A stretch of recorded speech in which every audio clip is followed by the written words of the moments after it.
Reserve was able to buy up most of the Fortune 500. And if a company wouldn't sell, the bankers would unleash federal regulators to run them out of business. Private central banks in Europe, the United States, and England took taxpayer money and loaned it at over 30% interest to third world nations.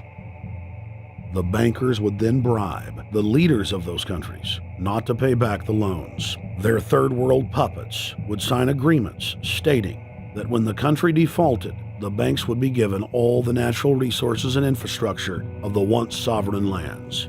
But worst of all, the countries would pledge future taxes paid by the people in perpetuity as profit to the private banks. By the year 2000, there were few nations that had not fallen to the designs of the money power. The globalists were now ready to start their final phase of world government takeover, the destruction of the Western nations' economies.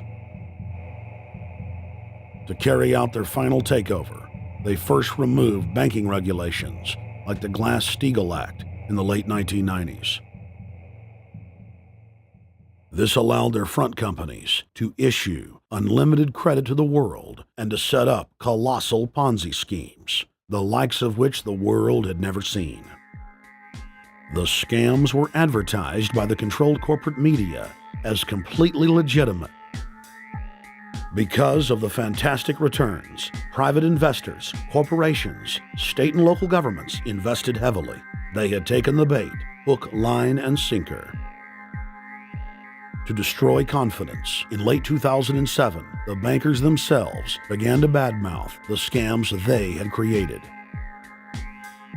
Next, the central bankers cut off the tsunami of fiat money that they had been using to pump up the bubble. When Congress and the public refused to write the finance oligarchs a blank check, the bankers began to engage in financial terrorism. They said that the world would go into another Great Depression unless their demands were met, further destroying confidence.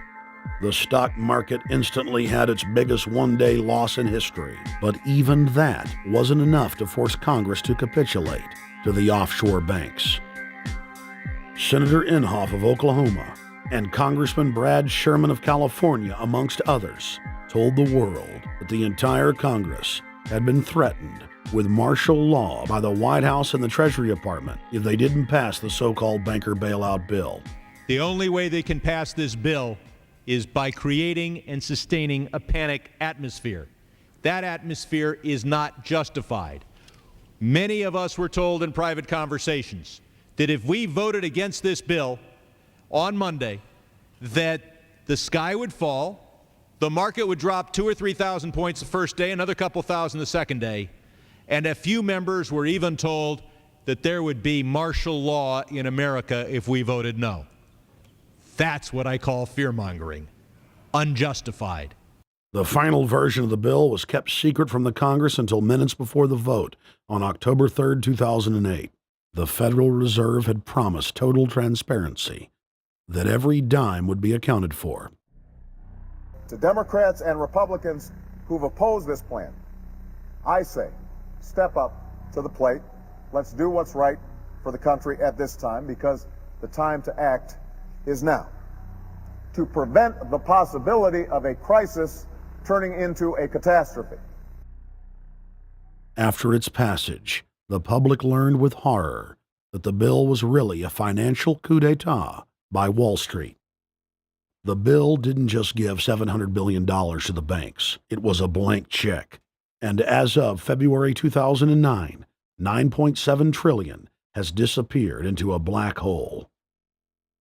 Within 24 hours of its passage, Secretary of Treasury Henry Paulson said they were no longer going to use the money to unfreeze the mortgage market by buying bad debt. We went to Congress. Illiquid assets look like the way to go. As the situation worsened, the facts change. I will never apologize for changing an approach or strategy when the facts change. Paulson has, in the meantime, admitted that the subprime mortgage crisis is not the cause, really, of the breakdown of the entire world banking system and the bankruptcy of most of the banks in London and in in Wall Street. He said, oh, we're going to buy up toxic assets, but we're not going to worry about subprime mortgages. What he's talking about is derivatives. Derivatives are the center of the crisis. He went on to say that where the money was going was a secret. I believe that banking institutions are more dangerous to our liberties than standing armies. If the American people ever allow private banks to control the issuance of their currency, first by inflation, then by deflation, the banks and corporations that will grow up around the banks will deprive the people of all property until their children wake up homeless on the continent their fathers conquered. The issuing power should be taken from the banks and restored to the people, to whom it properly belongs. Thomas Jefferson, 3rd President of the United States. Secretary Paulson came in with the Vice President and Fed Chairman Bernanke and made all these assurances that there was absolutely a critical, immediate need to get rid of the corrosive derivative products, all the different names for this, ubiquitous, sub-S, retraded credit default swap, blah, blah, blah, blah. Okay? But they talked about them as though they knew what the hell they were. You got the money and you immediately said, what items, what auction? Now, the Treasury just basically cut that out of the bill. And what we have here is a situation where banks are hoarding the money that they're getting from the TARP. They're using the money to purchase other banks. And all of a sudden, the Treasury sent a signal to the banks, forget about it. We're going to give you the money that you want, and you do what you want with it. Unless you direct it specifically, it's not going to happen. I don't think anyone questions, Mr. Kashkari, that you're working hard. Our question is who you're working for. Throughout its passage, President Bush and Senator Obama worked in tandem to get Congress to pass the bill without even having time to read it, despite the fact that in major polls, 98% of the American people were against the bill. The leadership in both parties were for it. And I really want to commend Barack Obama, because as we were involved in the this and that and different provisions of the bill to persuade people, he really gave them confidence that this was the right decision for the American people, even though it wasn't, in our view, a great bill for them to vote on. I want to take a particular moment to also thank an individual who's not here, and that is Barack Obama, who made numerous calls not only to all of us, but to members of our caucus, and helped us gather the votes on the Democratic side to pass this legislation. Bank heads then bragged to the press that they were hoarding the bailout money and using it to buy up smaller, healthy banks and insurance companies. Their plan was working like a charm.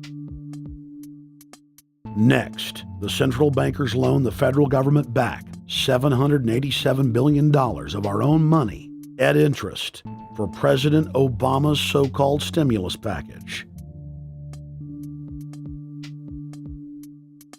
And just like the banker bailout, Congress was given less than an hour to read the 1,070-page-plus stimulus bill. Barack Obama, who had pledged on the campaign trail to wait 5 days before a bill could be voted on so that the Congress and the people could have a chance to read it, said that the stimulus was too important and it had to be passed before anybody could see it or read it, or the crisis would turn into a catastrophe. Doing little or nothing at all will result in even greater deficits, even greater job loss, even greater loss of income, and even greater loss of confidence. Those are deficits that could turn a crisis into a catastrophe, and I refuse to let that happen. After its Friday passage, in gangster fashion, President Barack Obama took a 4-day vacation and said that there was no rush to sign it. The spending bill was really a takeover bill, designed to further federalize the states and to pay off rich donors that had donated to both parties. As the world slid deeper into depression, the bankers celebrated the fire sale that they had created. I believe the phrase burdens of the office is overstated. Yes, can I? Why me? Oh, the burdens, you know. Why did the financial collapse have to happen on my watch? It's just pathetic, isn't it?